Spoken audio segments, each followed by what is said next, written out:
Are we ready? Yeah. Girls, are you ready? Of Yes, course. you look ready. Okay.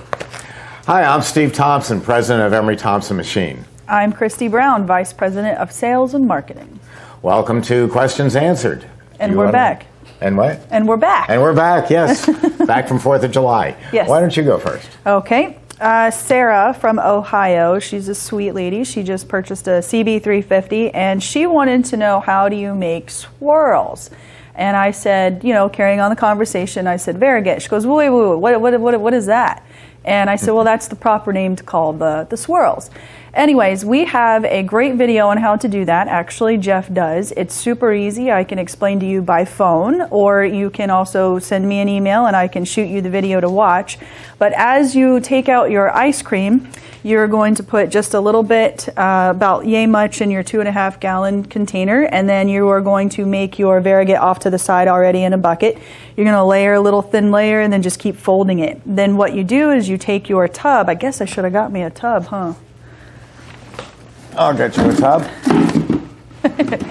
There you go. Thanks, Steve. So after you have it all layered into your container, you are going to take it and fold your tub like this. And as you're pouring it into your other container, it's going to fold that out and gives you those beautiful swirls, as Sarah calls it, down into your new tub. So that's how you do it. If you want to watch a video, send me an email or just give me a call and I can explain it to you again. You can also do it the old-fashioned way if you're using a smaller machine like the CB200, where, yeah, you can pour it in. the voice on that was great. Or you can use a spatula dipping it into your chocolate sauce and swirl it through. But that works very well, especially on the 24 and 44. It's very pretty looking, too. I have a question about, let me read, this is from Bill. He says, I've watched many of your videos and I'm an owner of a CB350. Thank you, Bill. I have made numerous flavors of fruit-flavored Italian ices. However, I'm looking to expand into the unnatural flavors like salted caramel and bubblegum, etc. I don't know that salted caramel is unnatural, but I know what you mean. We don't have any bubblegum trees growing here in Florida, so I guess that's not a natural flavor. So he wants to know about if I'm using the iRice flavorings, do I have to use their neutral sorbet base? No, you don't. You can still mix your own sugar and water from the sink, sugar from the supermarket, to make your own sorbet base, if you like. Does citric acid add to the flavor? It's not to add to the flavor, it's to make a tart flavor more tart. So if you're making a lemon ice and you wanted to make it more tart, the old-fashioned way would be to add this chemical citric acid. I like to do it by just adding more lemon juice. Just fresh squeeze some lemon juice for any recipe that calls for citric acid, and use real lemon juice instead of the chemical. Do I have to use the Stabilize or other stabilizers in my lemon ice? The answer there is yes and no. If you're going to make it fresh every couple of days, you won't need stabilizer. If you're going to make Italian ice all week, put it into your truck, and then take it to a fair or a festival, you'll probably want a stabilizer because it helps to hold the temperature of the product and keep it from melting a little bit slower. So, yeah, they do both have their places.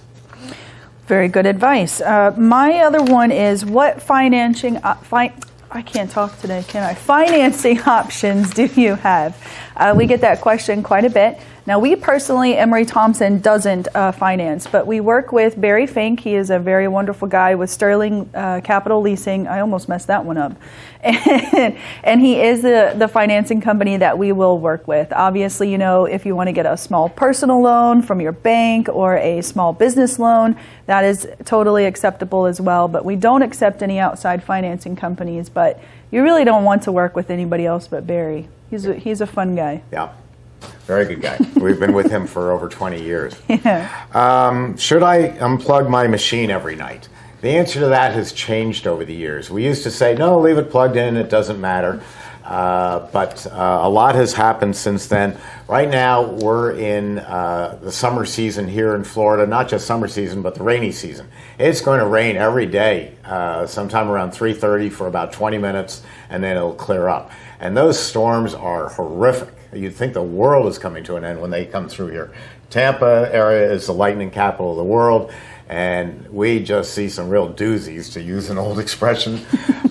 So when you've got that much lightning going on, you don't want anything plugged in, because lightning doesn't even have to hit your building. It can be across the street, and it can affect electrical. So by all means, yes, unplug your machine at night if it's a CB350 or a 200. If it's a larger one, 24, 12, or 44, there's probably a pull-down handle, as you can see on the back wall, perhaps on this video.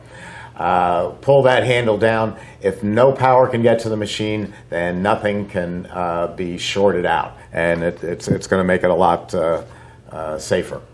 Yeah, I agree. I mean, sometimes it just gets pitch black here, and then you'll be driving down the road, and you'll look out your front windshield, and it's black as black can be, and you look in your side view mirror, and it's bright and sunny behind you. Welcome to Florida, right? And you know when to turn on your wipers, because you can see the wall of water coming, and it goes from intermittent, every 10 seconds to like this instantly. Yeah. My last one is what can I do to drive sales in the colder months? Fun fact, the cold states, like Colorado and places like that and more up north, actually sell more ice cream than in the south where we are. We're more on the slushies, Italian ice, Slurpees type of thing here, because we can't handle that dairy sometimes being so high in humidity.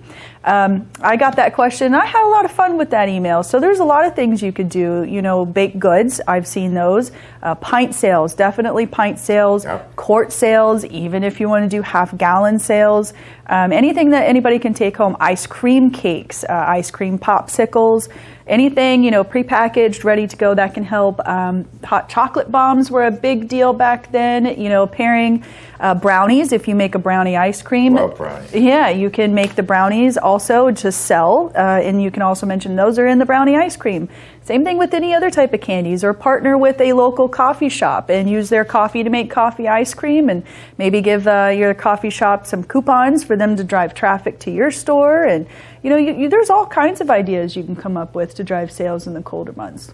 And they all are compatible to the frozen desserts. And exactly, or even a local baked goods store. Let's see. Frankie writes that he has one of our older CB350s and now a brand new one, and he notices that the newer one makes a little more fan noise than the old one did. That's absolutely correct. We bolstered or boosted up the size of the fan in the machine. There's a trend going on with inflation, and of course it's to cut cost in restaurants and hotels and ice cream parlors, and so people are cutting back on their air conditioning in order to save money, and that means that the back room kitchen, the ice cream making room, wherever you're making your frozen desserts, oftentimes the temperatures are starting to get higher than they used to be. I've had several reports of above 90 degrees. Now, I don't know of any air-cooled equipment that likes 90 degrees at all for proper efficiency.